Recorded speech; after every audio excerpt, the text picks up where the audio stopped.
আসসালামু আলাইকুম। সংবাদে আপনাদের সবাইকে স্বাগত জানাচ্ছি। আমি ফিরোজ তোহা। শুরুতেই আরবে কেবলস সংবাদ শিরোনাম জানিয়ে দেব এই মুহূর্তে হাতে পাওয়া সর্বশেষ গুরুত্বপূর্ণ আপডেট বাংলা সংবাদ। শুরুতেই থাকছে চট্টগ্রাম নিয়ে ভারতীয় গণমাধ্যমে অপপ্রচার, প্রতিবাদ জানানো হবে বললেন স্বরাষ্ট্র উপদেষ্টা। এবারে জানাবো এখনও ফ্যাসিবাদী গোষ্ঠী কিভাবে রাজনীতি করবার কথা বলে বুঝি না। বিএনপির স্থায়ী কমিটির সদস্য সালাউদ্দিন আহমেদ বলেছেন, দেশে এখনও ফ্যাসিবাদী গোষ্ঠী কিভাবে মুক্ত বাতাসে ঘুরে বেড়ায়, কিভাবে দেশে রাজনীতি করবার কথা বলে আমি বুঝি না। জানাবো ভারতে বসে শেখ হাসিনার মোবাইল ফোন ব্যবহার ও বিবৃতি নিয়ে ঢাকার অসন্তোষ। দিল্লিতে অবস্থান করা সাবেক প্রধানমন্ত্রী শেখ হাসিনার মোবাইল ফোন ব্যবহার এবং বিবৃতি দেওয়া ভালোভাবে দেখছে না অন্তর্বর্তী সরকার। বৃহস্পতিবার এক ব্রিফিংয়ে এ তথ্য জানান পররাষ্ট্র মন্ত্রণালয়ের মুখপাত্র তৌহিদ হাসান। পররাষ্ট্র মন্ত্রণালয়ের মুখপাত্র বলেন, সাবেক প্রধানমন্ত্রী ভারতে থেকে মোবাইল ফোন ব্যবহার বা বিবৃতি দিচ্ছেন, তা ভালোভাবে দেখছে না ঢাকা। এটি দিল্লিকে বারবার জানানো হয়েছে। এদিকে যুবলীগ ছাত্রলীগ ছিল মূর্তিমান আতঙ্ক। আওয়ামী লীগ সরকারের বিগত 15-16 বছরের শাসন আমলে যুবলীগ ছাত্রলীগ মূর্তিমান আতঙ্ক ছিল বলে দাবি করেছেন বিএনপির সিনিয়র যুগ্ম মহাসচিব অ্যাডভোকেট রুহুল কবির রিজভী। তিনি বলেন, যুবলীগ ছাত্রলীগ যেদিক দিয়ে হেঁটে যেত, মানুষ সেদিক দিয়ে ভয়ে যেত না। এদিকে সরকার এবং জামায়াতের সঙ্গে বিরোধে জড়াবে না বিএনপি। অন্তর্বর্তী সরকার, জামায়াতে ইসলামী এবং গণ আন্দোলনের ছাত্রনেতৃত্ব তিনটি পক্ষের সঙ্গে এই মুহূর্তে কোনো বিরোধ বা বিবাদে না জড়ানোর কৌশল নিয়েছে বিএনপি। আগামী জাতীয় নির্বাচনকে সামনে রেখে দলটির এই কৌশল। বিএনপি নীতি নির্ধারণী নেতারা মনে করেন, সরকারের সঙ্গে সম্পর্ক যেমনই হোক, তাদের হাতে রেখে নির্বাচনী সড়কে উঠতে হবে। এজন্য সরকারের উপর রাজনৈতিক চাপ তৈরি করবার কৌশল বজায় থাকবে। তবে এখনই সরকারের সঙ্গে চরম বৈরিতায় যাবে না দলটি। জামায়াতের বেলায়ও একই কৌশল নিয়েছে বিএনপি। এবং সর্বশেষ জানাবো আন্তর্জাতিক সংবাদ। গাজায় ইসরায়েলের যুদ্ধ পদ্ধতি গণহত্যার শামিল।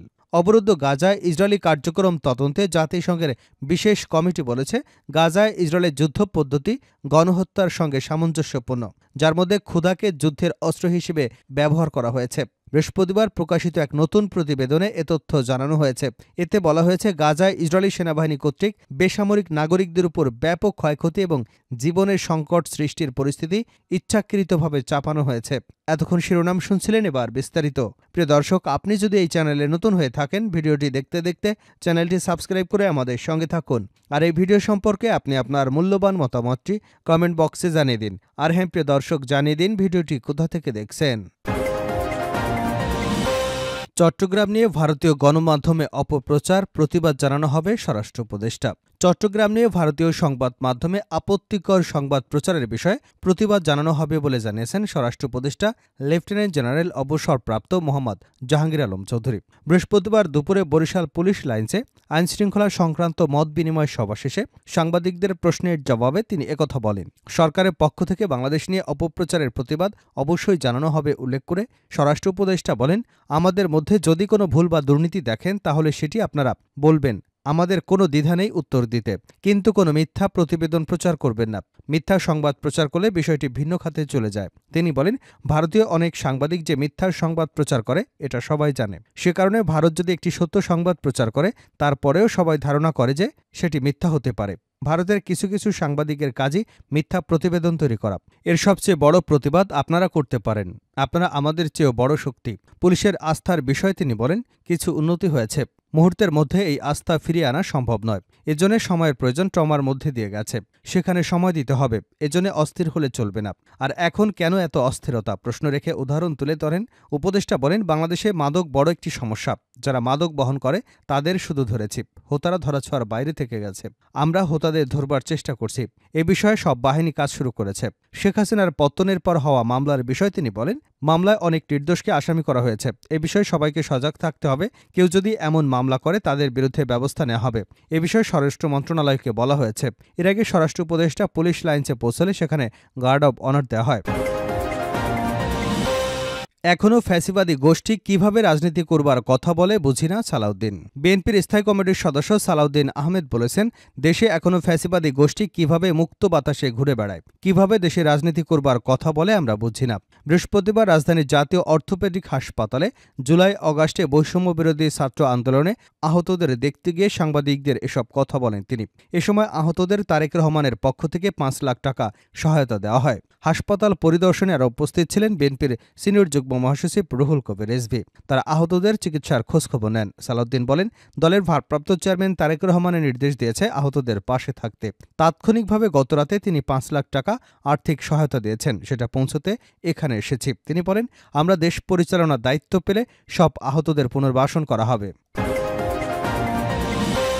ভারতে বসে শেখ হাসিনার মোবাইল ফোন ব্যবহার ও বিবৃতি নিয়ে ঢাকায় অসন্তোষ।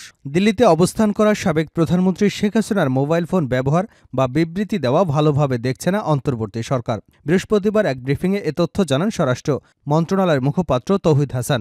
পররাষ্ট্র মন্ত্রণালয়ের মুখপাত্র বলেন, সাবেক প্রধানমন্ত্রী ভারত থেকে মোবাইল ফোন ব্যবহার বা বিবৃতি দিচ্ছেন, তা ভালোভাবে দেখছে না ঢাকা। এটি দিল্লিকে বারবার জানানো হয়েছে।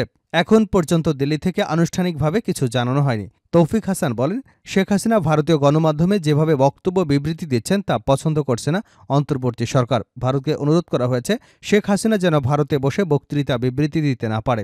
ভারতীয় রাষ্ট্রদূত জানিয়েছেন বিষয়টি তারা দেখবেন। বিগত আওয়ামী সরকারে কতজন ভারতে অবস্থান করছেন সেই সংখ্যা এখনও পররাষ্ট্র মন্ত্রণালয় জানে না বলেও জানিয়েছেন তিনি।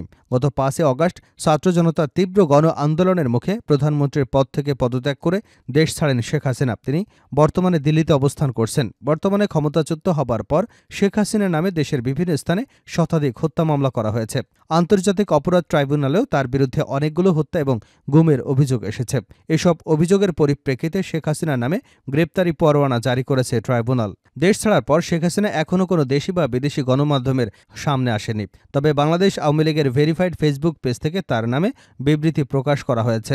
অন্যদিকে দলীয় নেতাকর্মীদের সঙ্গে তার কথিত কথোপকথনের অডিও সামাজিক যোগাযোগ মাধ্যমে ফাঁস হবার একাধিক ঘটনা ঘটেছে।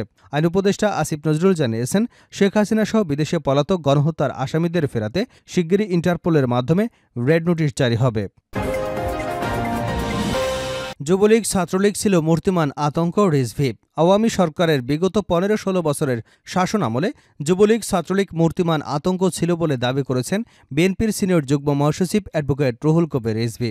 তিনি বলেন, যুবলীগ ছাত্রলীগ যে দিক দিয়ে হেঁটে যেত, মানুষ সেদিক দিয়ে যেত না ভয়ে। বৃহস্পতিবার দুপুরে রাজধানীর গ্যান্ডারিয়া থানায় নারিন্দাতে প্রয়াত সাদেক হোসেন খোকার খেলার মাঠে বিএনপির ভারপ্রাপ্ত চেয়ারম্যান এবং আমরা বিএনপি পরিবারের প্রধান পৃষ্ঠপোষক তারেক রহমানের নির্দেশনায় বিনামূল্যে চক্ষু সেবা ক্যাম্পের উদ্বোধনের আগে সংক্ষিপ্ত আলোচনায় প্রধান অতিথির বক্তব্যে এসব কথা বলেন তিনি।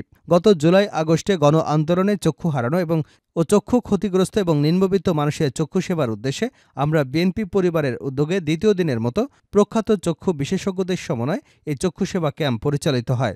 রিজভী বলেন, শেখ হাসিনা তার শাসন আমলে এমন বন্য আইন, এমন শাসন ব্যবস্থা কায়েম করেছিল যে তখন একজন মানুষ আরেকজন মানুষকে দেখলে ভয় পেত, একজন বন্ধু আরেকজন বন্ধুকে দেখলে ভয় পেত।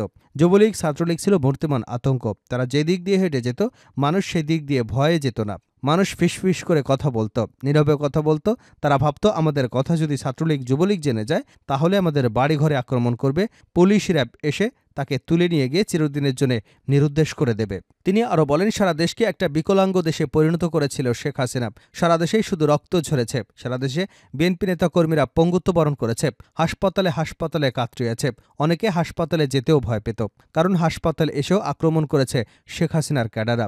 বিএনপির এই জ্যেষ্ঠ নেতা বলেন, অন্যায় এবং পাপ বেশি দিন টিকতে পারে না।